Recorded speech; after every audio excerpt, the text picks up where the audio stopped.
Chapter 2: Exploring with Examples. Angkor is one of those earliest examples of international cooperation in heritage identification and preservation, promoting the very idea of World Heritage.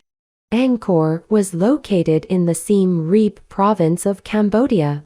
It was the capital of the ancient Khmer kingdom for many centuries, with impressive temples, buildings, and complex irrigation network. UNESCO believed that the site is a unique concentration of features testifying to an exceptional civilization. This Khmer capital was abandoned by around the 16th century, possibly due to heavy floods and prolonged periods of drought.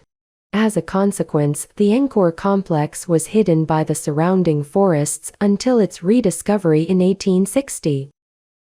By the early 1990s, this site faced significant threats. For example, the Angkor Wat, one of the best-known and significant temples within the Angkor complex, was at risk of collapse, and looting was rampant.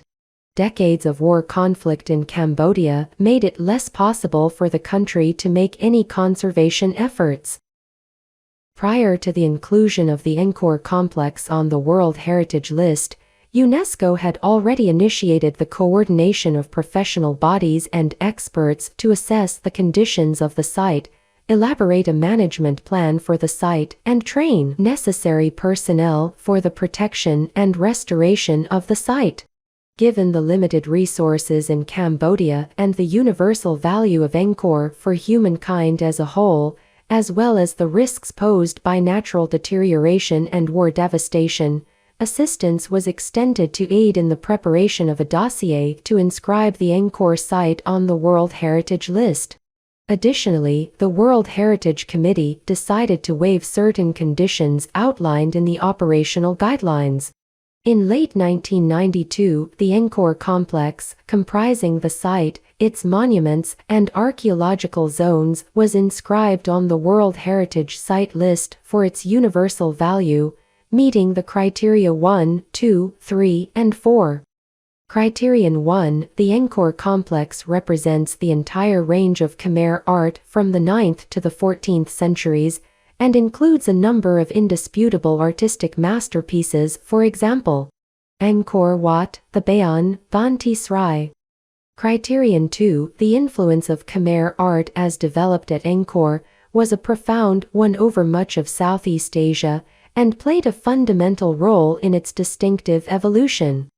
Criterion 3: the Khmer Empire of the 9th to 14th centuries encompassed much of Southeast Asia and played a formative role in the political and cultural development of the region. All that remains of that civilization is its rich heritage of cult structures in brick and stone.